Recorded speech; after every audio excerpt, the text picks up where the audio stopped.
Let's have some interconnection between mathematics and biology. Let's consider a two-dimensional Cartesian coordinate system. According to the statistics I displayed earlier, it clearly shows that a man provides height, and this can be physical, mental, or both. The y-axis, which is the vertical axis here, represents the height, which brings about status in a relationship, which is what is provided by a man.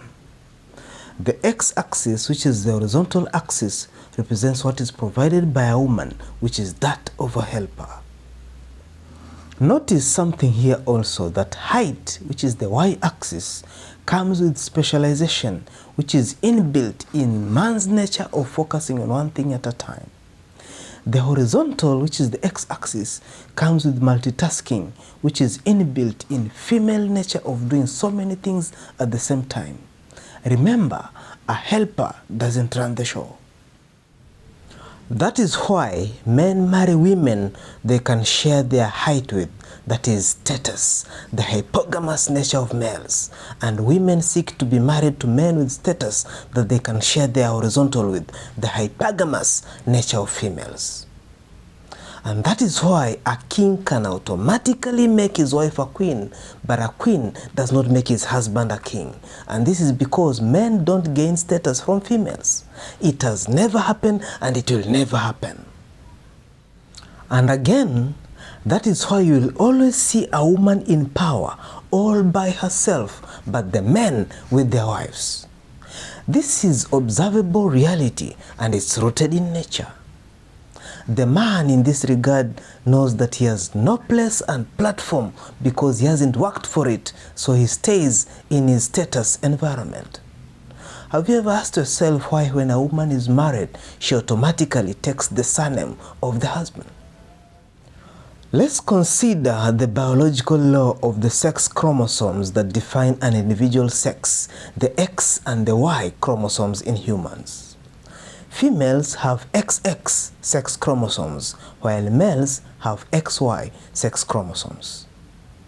Let's consider gamete contribution. Females contribute an X chromosome in their egg, while males contribute either an X or a Y chromosome in their sperm. When it comes to fertilization, if an X chromosome from the sperm fertilizes the egg, an XX individual is formed, female. If a Y chromosome from the sperm fertilizes the egg, an XY individual is formed, male. Okay, notice something fascinating here. Remember the spiritual law that we had considered in 1 Corinthians chapter 11 verse 12? Where it said that for just as the woman is from the man, so also the man is through the woman, but all things are from God. Look at the words that have been used. Woman is from the man, but the man is through the woman. Since creation, the Y chromosome has never come from a woman. It is through the woman to produce a baby boy, and the system of gamete contribution has never changed. Notice something here also. The male can contribute the X or the Y chromosome. The female can only contribute the X chromosome. Back to the two-dimensional Cartesian coordinate system. Let the Y-axis represent the Y chromosome and the X-axis represent the X chromosome. I want to show the world who the man is. The man can give himself status, that is height in society, that is his ability to contribute the Y chromosome. The man can also cook and clean for himself, that is his ability to contribute the X chromosome. This is corroborated by what man could do before God said it is not good for him to be alone. Something was missing. Reproduction, which could bring more status to the man, God's glory. The woman comes able to contribute the X chromosome only, and that is the womb. That is why when the two meet, the man relinquishes his X chromosome to meet her X chromosome, and an XX beautiful baby girl is formed. Wifey duties are taken care of. The cooking and cleaning is taken care of. And then the woman also gains status when the man contributes the Y chromosome to meet her X chromosome, and an XY, handsome baby boy, is formed. Manly duties are taken care of, and this is what brings a man and a woman together in a marriage bond. Notice also that when it comes to reproduction as a whole, a man's orgasm is key to it, but a woman's orgasm is not. It's all about her cycle. That is why a woman's knowledge and experience is irrelevant here, but her cycle is. Remember, I said that a helper doesn't run the show. She just participates in it. Society can grow without a woman's orgasm, but it can't grow without a man's orgasm. And that's the power in a man. Society can also grow when logical decisions are made and not emotional decisions. And by nature, men are more logical than women. Women act mostly on emotion, and that is just basic fact. Now, let's put all that we've discussed in a three-dimensional Cartesian coordinate system. Here, there is the introduction of the Z-axis. Here, I can consider our Creator. Remember the spiritual law in Jeremiah chapter 10 verses 23, where in part it reads, "It does not belong to man who is walking to even direct his step."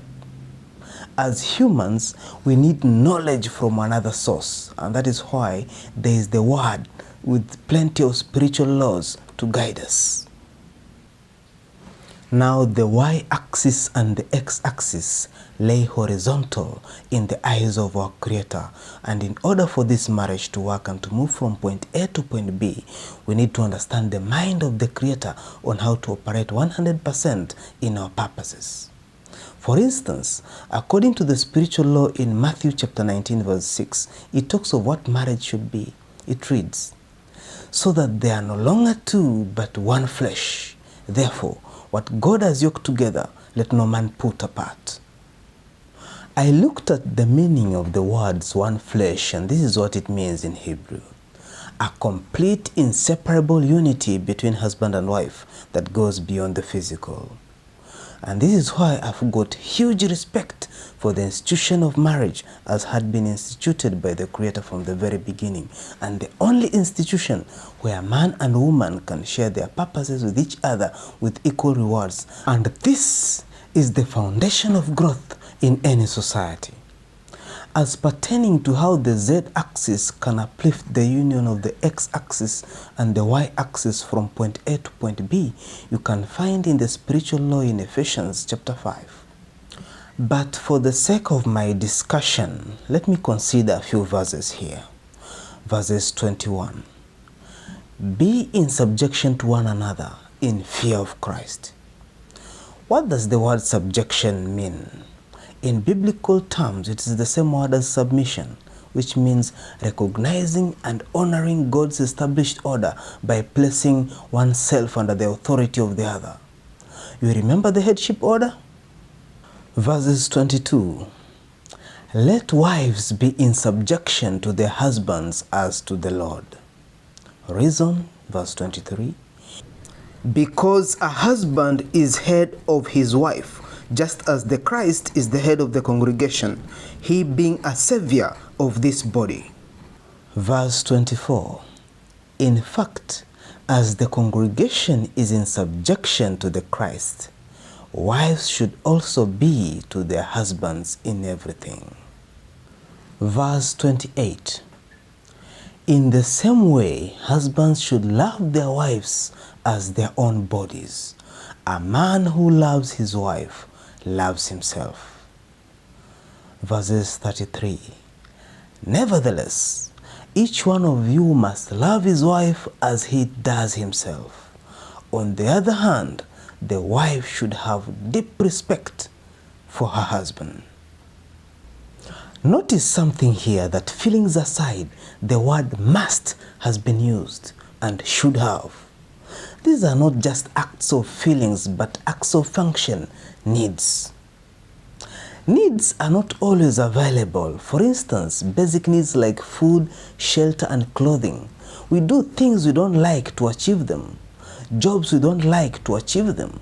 As a matter of fact, a global statistics cited that 85% of the global workforce do hate their jobs, but they do them to survive. They do them to get their basic needs at the least.